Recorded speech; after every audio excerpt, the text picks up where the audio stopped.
अगर आपने अभी तक द ब्लैंक पेज ऑफिशियल को सब्सक्राइब नहीं किया तो सब्सक्राइब ज़रूर कर लीजिएगा और बेल आइकन को प्रेस करिएगा ताकि आपको हमारा हर नया जो एपिसोड है उसका नोटिफिकेशन मिलता रहे।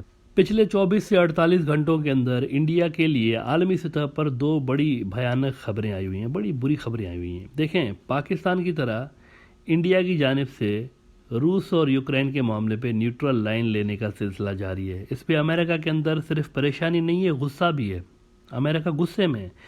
इस बीच अमेरिका के जो सेक्रेटरी डिफेंस हैं, जो कि यूँ समझें कि उनके डिफेंस मिनिस्टर हैं, मतलब ब्रॉडर व्यू में हम पहले भी बात कर चुके हैं कि अमेरिका के अंदर मिनिस्टर्स नहीं होते, उनकी जगह सेक्रेटरी होते हैं और ये इलेक्टेड नहीं होते। इनको जो अमेरिका का प्रेसिडेंट होता है वो मुंतखब करता है। तो इस वक्त जो सेक्रेटरी डिफेंस है इनका, जनरल ऑस्टिन लाइट साहब, इन्होंने कहा हुआ है कि it is not in India's interest to continue investing in Russian military equipments. इसके अलावा टाइम्स नाउ, इंडिया का एक बहुत बड़ा न्यूज़ आउटलेट है, इन्होंने भी रिपोर्ट किया हुआ है कि अमेरिकी जो कांग्रेस है उसके एक नुमाइंदे हैं जो विल्सन साहब, इन्होंने इस मुद्दे पर टिप्पणी करते हुए कहा है कि gruesomely our tried ally India, the world's largest democracy, is choosing to align itself with the Kremlin by choosing Russia's weapons system over American and allied options। ये एक और धमकी समझ लें आप इसको अमेरिका की जानिब से इंडिया के लिए। लेकिन the problem is that India simply can not leave Russian weapon system. क्यों? क्योंकि ये कोई 5-10% की बात नहीं हो रही। जब आपके असलहे का 80% से ज़्यादा, मोर देन 80% रशियन हो, तो आप कैसे इतना बड़ा रिस्क ले सकते हैं कि अमेरिका के कहने पे इतना बड़ा यू टर्न ले लें? इंडिया अगर अपनी डिपेंडेंस हटाना भी चाहे ना रूस के ऊपर से, तो ये फौरी तौर पर नहीं हो सकता। इसको कई साल लग जाने हैं and it is very risky also. मैं मिसाल दे चुका हूँ पहले भी कि अगर आपके पास सैमसंग मोबाइल है तो इसकी मेंटेनेंस के लिए आप एप्पल के पुर्जे नहीं डाल सकते। अगर ये ख़राब हो जाए, इसमें एप्पल के पुर्जे नहीं डाल सकते। इसी तरह मिलिट्री में भी इस तरह होता है कि अगर आप रशियन वेपन्स ले रहे हैं तो उसकी मेंटेनेंस के लिए अमेरिका के पुर्जे उसमें नहीं डाल सकते।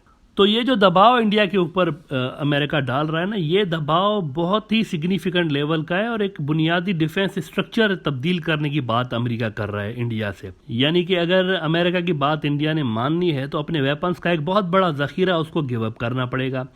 इस अमेरिकन धमकी के साथ ही एक बार फिर ये चीज़ भी सामने आई है, एक और बहुत बड़ी मैसिव चीज़ सामने आई है कि अलकायदा के चीफ ये कहीं से तुलू हो गए हैं। टाइमिंग्स बड़ी अजब सी हैं। इधर से अमेरिकन धमकी आई है, उधर से अलकायदा चीफ की धमकी आई है इंडिया के लिए। इनके लिए माना जा रहा था वैसे कि ये शायद ज़िंदा नहीं है, क्योंकि काफ़ी टाइम से ये इनकी कोई नई वीडियो सामने नहीं आई थी, लेकिन ये इतने टाइम के बाद उनका वीडियो आया है और उसमें उन्होंने इस बार रवायती तौर पर वो हमेशा अमेरिका को कुछ ना कुछ कह रहे होते हैं, लेकिन इस बार उन्होंने इंडिया के लिए कहा है कि इंडिया के अंदर जो है हिंदू डेमोक्रेसी, उसके अंदर मुसलमानों के साथ होने वाला जो जुल्म है ना, वो काबिल कबूल नहीं है।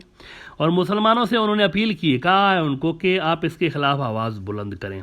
इसके साथ ही इन्होंने हिजाब बैन पे भी बात की है। ये जो मैं कह रहा था ना कि कर्नाटका के अंदर जो कुछ भी हो रहा है ना, मैंने कई बार बात की है ब्रॉडर व्यू में कि ये चीज़ें जो आलमी कलदम तंजीमें हैं ना, यानी जिन पे बैन लगा हुआ है, उनके लिए ये एक हिंदुत्व के गुंडे दरवाजे खोल रहे हैं बुनियादी तौर पर। वो इसको देख रहे होंगे यकीनी तौर पर, और जैसे जैसे सोसाइटी में एहसास महरूमी बढ़ेगी तो इस तरह की तंजीमें उसको कैश कराएंगी। तो मैं कई बार इस पर बात कर चुका हूँ।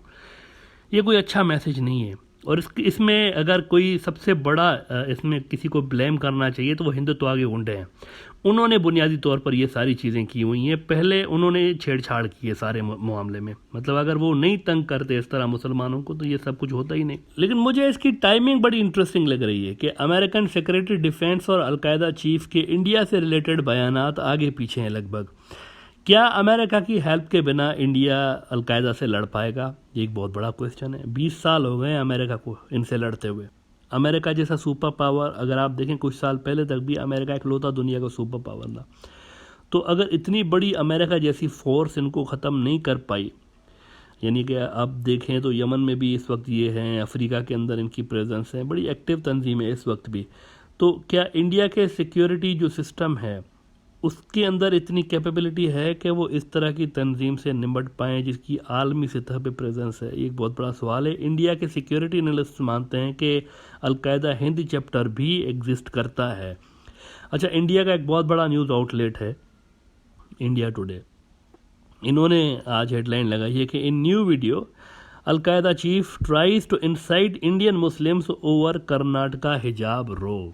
इंडिया के अंदर मुसलमानों के कई सर्कल्स ऐसे हैं जो कि रियासती इदारों के बायस्ड होने को मतलब उसको लेकर वो शदीद नाउमीदी में मुब्तला हैं। मतलब वो समझ रहे होते हैं कि कॉन्स्टिट्यूशन, अगर आप देखें इंडिया का कॉन्स्टिट्यूशन, मैं हमेशा से कहता हूँ इंडिया का कॉन्स्टिट्यूशन बड़ा बेहतरीन कॉन्स्टिट्यूशन है। उसके अंदर जो माइनॉरिटीज़ हैं इंडिया की, मुसलमान हो गए, क्रिश्चियंस हो गए, सिख बरादरी हो गई, इनके बेसिक राइट्स को प्रोटेक्ट किया गया है। लेकिन मसला ये है कि अगर आप रूलिंग्स देखें ना, डिसीशंस देखें कोर्ट्स के, बाबरी मस्जिद का केस देख लें, हिजाब का केस देख लें, इसको देख के ही यूँ लगता है कि ये कोई डिसीशन ऊपर से मावराए आइन, यानी कि कॉन्स्टिट्यूशन के ऊपर से कोई डिसीशन किसी ने लिख के नीचे दिया है और जज साहब ने उसको पढ़ा हुआ है। कोई सर पैर समझ में नहीं आता कि ये कॉन्स्टिट्यूशन के मतलब खिलाफ वर्जी पे कैसे इस तरह के डिसीशंस आ रहे हैं। इसको देखकर वहाँ के जो मुसलमान हैं वो थोड़ा सा, बहुत सारे मुसलमान ऐसे हैं जो कि एहसास महरूमी का शिकार हैं। तो इससे ख़तरा अब ये पैदा हो गया है कि ये जो मायूस नौजवान हैं ये इस तरह की कलअदम तंजीमों के लिए एक ब्रीडिंग ग्राउंड साबित हो सकते हैं। कोई 25 करोड़ के लगभग मुसलमान हैं इंडिया के अंदर, लेकिन इस तरह की तंजीमों को करोड़ों लोग, लाखों लोग नहीं चाहिए। They need only few thousand, काफ़ी होते हैं इनके लिए।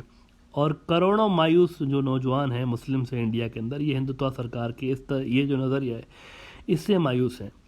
और अब उनको इनवाइट किया जा रहा है बुनियादी तौर पर इस तरह की कलअदम तंजीमों की जानिब से, और ये कोई अच्छा साइन नहीं है।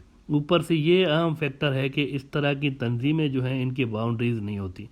अगर ये आज कर्नाटका हिजाब रो पे बात कर रहा है और मुसलमान इंडिया के जो हैं उनको इन्वाइट कर रहे हैं, अलकायदा के चीफ, अगर कल को ये कहें कि दुनिया भर के मुसलमान जो है वो आकर लड़ें इनके ख़िलाफ़, तो फिर क्या होगा? इनके कारिंदे तो सारी दुनिया में मौजूद है ना, फिर इंडिया कैसे इनको फेस कर सकता है? मैं इसीलिए कहता हूँ आग से खेल रहे हैं हिंदुत्व के गुंडे जो है ना, वो आग से खेल रहे हैं। वो ये समझ रहे हैं कि ये जो मुसलमान हैं इंडिया के बस यही हैं, इनको हमने फेस करना है। ऐसा नहीं है। आप एक बहुत बड़े एक तूफ़ान को दावत दे रहे हैं बुनियादी तौर पर, और असल में ग़ज़वा-ए हिंद जो कहते रहते हैं ना वो यही है। मतलब वो सिर्फ इंडिया तक लिमिटेड नहीं है। इंडिया का जो मुसलमान है वो इंडिया की स्टेबिलिटी का फैक्टर है। अगर इसको तंग किया जाएगा इस तरह से तो वो जो स्टेबिलिटी का फैक्टर है वो इधर उधर हो सकता है। देखिए इंडिया के फाउंडिंग फादर्स जो थे ना, अब ये मैंने बात क्यों की है कि इंडिया के मुसलमान को तंग करने से इंडिया इधर उधर हो सकता है, वो कैसे किए मैंने ज़रा सुने, इसमें लॉजिक सुने। इंडिया के जो फाउंडिंग फादर्स थे, गांधी साहब, नेहरू साहब, जो भी थे, ये सारे हजरात सिविल वॉर्स का टाइम देख के आए थे। अंदरूनी वियर टियर, मार कुटाई, लड़ाई झगड़े, शदीद किस्म की लड़ाई झगड़े, इस सब को देख के आए थे। 1947 में जब स्प्लिट हुआ इंडिया पाकिस्तान, उससे पहले बहुत ज़्यादा आपको दंगे फसाद मिलते हैं। अगर आप हिस्ट्री उठा के देख लें इंडिया की, बहुत ज़्यादा। और तकरीबन सारे के सारे जो दंगे फसाद हैं वो उस टाइम के जो हिंदुत्व के गुंडे थे उनका उसमें मेन रोल आपको मिलता है। उस वक्त भी तो आरएसएस थी ना, यही आरएसएस थी। इंडिया को तोड़ने में सबसे बड़ा रोल इन्होंने प्ले किया हुआ है। इंडिया के मुसलमानों को छेड़ के और माइनॉरिटीज़ को छेड़ के, आपको पता है ये भी इल्ज़ामात आप अगर देखें, पाकिस्तान जब बना था उसकी जो मूवमेंट है, उस मूवमेंट को अगर आप पढ़ें तो ये भी वहाँ पर चीज़ें होने लगी थी। शुद्धि मूवमेंट, वहाँ पर वही घर वापसी मुहिम, मतलब ज़बरदस्ती हिंदू बनाने का सिलसिला वहाँ पर जारी था। उस वक्त शुद्धि मूवमेंट बोलते थे, आजकल घर वापसी बोलते हैं। इसके अलावा वो अजान पे वो भी कहते थे बैन लगाओ। उसके अलावा जब मुसलमान नमाज़ पढ़ते थे तो रोक देते थे, उनको सूअर जो था उसको मार के और नमाजियों के बीच में फेंक देते थे ड्यूरिंग द नमाज, ये भी होता था। मतलब यही जो कुछ आज हो रहा है ना, वही सेम वही उस टाइम पर भी हो रहा था, बिफोर 1947। तो वो जो इंडिया के फाउंडिंग फादर्स थे वो ये सारी चीज़ें बुनियादी तौर पर देख के आए थे। ये जो हिंदुत्व के गुंडे कहते रहते हैं कि सेक्युलर कॉन्स्टिट्यूशन क्यों है इंडिया का, भाई वो इसलिए है जिन्होंने बनाया था ना, वो उन्होंने वो टाइम देखा हुआ है। जिस वजह से इंडिया स्प्लिट हुआ था उन्होंने वो देखा हुआ है। उन्होंने उन गलतियों को करेक्ट करके इस तरह की एक सिस्टम बनाया था कि आइंदा कभी भी इंडिया स्प्लिट ना होने पाए। वो बड़ा केयरफुली डिज़ाइन ड्राफ्ट किया हुआ है। मैं इसीलिए हमेशा कहता हूँ इंडिया का कॉन्स्टिट्यूशन बड़ा बेहतरीन कॉन्स्टिट्यूशन है। तो वो जो इंडिया के फाउंडिंग फादर्स थे उन्होंने इन सारे तजुर्बों से सबक सीखा हुआ था, तभी सेक्युलर इंडिया की बुनियाद उन्होंने रखी थी। उनको पता था इंडिया सेक्युलरिज्म से ही चल सकता है, लेकिन इस सेक्युलरिज्म वाली दीवार को गिरा दिया गया है, जिससे एक मरतबा फिर वो 1947 से पहले वाले हालात पैदा होने लगे हैं। फौरी तौर पर ज़रूरत इस बात की है वैसे इंडिया में कि इस चीज़ को रोका जाए। ये जो पोलराइजेशन सोसाइटी के अंदर हो रही है इसको रोका जाए, वरना इससे बहुत सारे जो कलअदम तंजीम है वो फ़ायदा उठाएंगी। अगर इस मैस को, इस गंद को साफ़ करने और इन आलमी जो तंजीमें हैं ना, इनको इंडिया में स्ट्रांग होने से रोकना है तो मुसलमानों के जायज़ हुकूक का तहफ़्फ़ुज़ करना नागुज़ीर सी बात है। जो मायूस नौजवान हैं इंडिया के अंदर, उनके मायूसी को ख़त्म करना चाहिए, उनकी लीगल डिमांड्स को मानना चाहिए, ताकि उनको भी ये एहसास हो कि इंडिया हमारा भी है। वरना अभी ये एहसास ख़त्म हो रहा है कि इंडिया हमारा भी है। और ये जो हिंदुत्व के गुंडों ने ख़तरनाक खेल शुरू कर रखा है कि सबको हम भगवा चोला पहनाएंगे। भाई आप सबको कैसे हिंदू बना सकते हैं? क्या अजब सी बात है। मज़हब एक रूह का मामला होता है, सोल का मामला होता है। आप रूह को जंजीर नहीं पहना सकते, जंजीरें जो है रूह नहीं पहन सकता। जब तक किसी का रूह एग्री नहीं करता ना, वो कन्वर्ट नहीं होता। आपको क्या लग रहा है जो कन्वर्जेंस इंडिया के अंदर हो रही होती है हिंदू बरादरी के, खास तौर पर निचली जात के जो होते हैं वो ज़्यादा कन्वर्ट हो रहे होते हैं। तो निचली जात के कन्वर्ट क्यों हो रहे हैं ज़्यादा? सोचें तो सही ना। वो इसलिए हो रहे हैं क्योंकि एहसास महरूमी है। मतलब वो देख रहे होते हैं, ये चीज़ें देख देख के बड़े हो रहे होते हैं कि हमारी पोजीशन किधर है, हमारा मकाम किधर है यहाँ पे।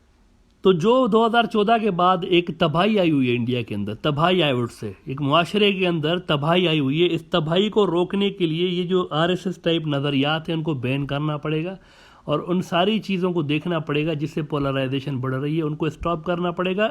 अमलन कॉन्स्टिट्यूशन को इंडिया के अंदर इम्प्लीमेंट करना चाहिए। वो जो सेक्युलर कॉन्स्टिट्यूशन उसको प्रैक्टिकली नाफिज करना चाहिए, ख़ासतौर पर कोर्ट्स के अंदर, कोर्ट्स और पुलिस के अंदर, और ये जो कानून नाफिज करने वाले इदारे इनके अंदर प्रैक्टिकली कॉन्स्टिट्यूशन को आप नाफिज कर दें। इंडिया के आधे से ज़्यादा मुसीबतें ख़त्म हो सकती हैं।